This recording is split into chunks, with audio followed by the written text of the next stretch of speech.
মায়ের দোয়া cricket team এতদিন যারা বাংলাদেশ ক্রিকেট দলকে নিয়ে এই কথাটা অর্থাৎ মায়ের দোয়া ক্রিকেট টিম বলে উপহাস করত, ঠাট্টা করত, মজা করত, তাদের জন্য ব্যাপারটা আজ থেকে বোধহয় জায়েজ হয়ে গেছে। কারণ বাংলাদেশের সবচেয়ে বড় তারকা, বাংলাদেশের সবচেয়ে বড় সুপারস্টার, সবচেয়ে বড় বিজ্ঞাপন সাকিব আল হাসান নিজেই যখন বাংলাদেশ ক্রিকেট দলকে বলে মায়ের দোয়া ক্রিকেট টিম, তখন ভক্তদের সেটা বলা অন্যায়, অপরাধ হবে না, মোটামুটি জায়েজ একটা অবস্থায় চলে গেছে। তবে সাকিব আল হাসান কেন এই কথা বলছেন?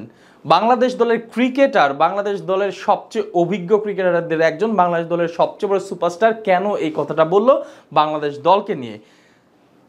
সম্প্রতি বিশেষ করে যদি আরও স্পেসিফিকলি বলি, গত ওয়ার্ল্ড কাপ থেকে শুরু হয়েছে বাংলাদেশ দলের দোয়া চাওয়ার একটা মোটামুটি প্রতিযোগিতা।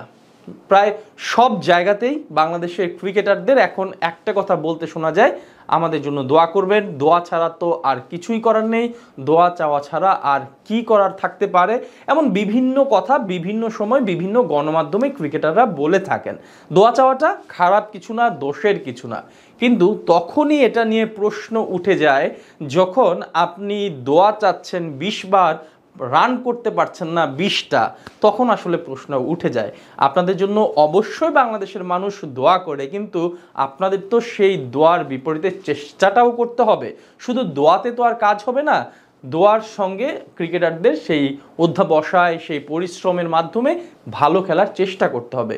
প্রশ্নটা উঠে যায় তখনই যখন ক্রিকেটাররা পারফর্ম করতে পারছে না, একের পর এক ব্যর্থতার রোষানলে ডুবে থাকে, কিন্তু বারবারই একটা কথা বলে আমাদের জন্য দোয়া করবেন। সেই কারণে আসলে বাংলাদেশের ক্রিকেট প্রেমীরা বাধ্য হয়ে, কষ্ট থেকে, দুঃখ থেকে হয়তো বা এই কথাটা বলছে, বাংলাদেশ ক্রিকেট দলকে মায়ের দোয়া ক্রিকেট টিম বলছে। কিন্তু সেই জায়গায় সাকিব আল হাসান হয়তো দুঃখ পেয়েই এই কথাটা আজকে গণমাধ্যমে বলেছেন যে আমরা তো মায়ের দোয়া ক্রিকেট টিম, আজ থেকে আর দোয়া চাইবো না। দোয়া না চাওয়াটাও যেমন অপরাধ, আবার দোয়া চাওয়াটাও কোনো অপরাধ নয়, কিন্তু সবচেয়ে মূল্যবান যে কাজটা সেটা হচ্ছে আপনাদেরকে পারফর্ম করতে হবে, আপনাদেরকে ভালো খেলতে হবে, সেই ভালো খেলার চেষ্টাটা করতে হবে। সেই জায়গায় আসলে দুর্বলতা দেখা দিচ্ছে। আমরা বিশ্বকাপের প্রস্তুতি ম্যাচগুলোর দিকে তাকালে দেখতে পাচ্ছি সেখানে পুচকে যারা প্রথমবারের মতো হোস্ট হিসেবে আসার কারণে বিশ্বকাপে সুযোগ পেয়েছে, সেই যুক্তরাষ্ট্রের কাছে আমরা সিরিজ হেরে যাচ্ছি, আমরা জিম্বাবুয়ের কাছে হেরে যাচ্ছি, আমরা বড় কোনো দলের বিপক্ষে একদমই ফাইট দিতে পারছি না, যেমনটা ভারতের বিপক্ষে হয়েছে, খুবই বাজেভাবে লজ্জাজনক হার এসেছে। সো এই ঘটনাগুলো যখন ঘটে যায় তখন আসলে দোয়া চাওয়াটাও একটা লজ্জার ব্যাপার হয়ে দাঁড়ায়। আপনি বারবার একটা জিনিস চাইতে পারবেন না, সে যখন আপনারা তার প্রতি কমিটমেন্ট দেখাতে না পারবেন, তার এগেনস্টে আপনারা কমিটেড না থাকবেন, তখন আসলে দোয়াটা কোন মুখে চাবেন? হয়তোবা একটা দুটো ম্যাচ খারাপ হতে পারে, তখন আপনারা সেটা বলতে পারেন, ঠিক আছে, কিন্তু যখন এই ব্যর্থতার রোষানলে বাংলাদেশ দল আটকে থাকে, তখন বাংলাদেশের মানুষ এটা নিয়ে ট্রল করতেই পারে, সেটা তাদেরও দোষের কিছু নয়। তবে বাংলাদেশের মানুষ বাংলাদেশের ক্রিকেটটা নিয়ে মোটেও উপহাস করতে চায় না, এটাও পরিষ্কার। তারা কিন্তু তাদের দুঃখ থেকে, তাদের কষ্ট থেকে, তাদের আক্ষেপ থেকে তারা চায় বাংলাদেশ ভালো করুক, ভালো খেলুক, কিন্তু যখন সেটা না করে বারবার একই কথা বলে তারা পার পেয়ে যাওয়ার চেষ্টা করে, তখন এই কথাটা বলে। তবে সাকিব আল হাসানের এই যে কথাটা, এটা আসলে কতটা পেশাদারিত্বের মধ্যে পড়ে সেটাও একটা প্রশ্ন।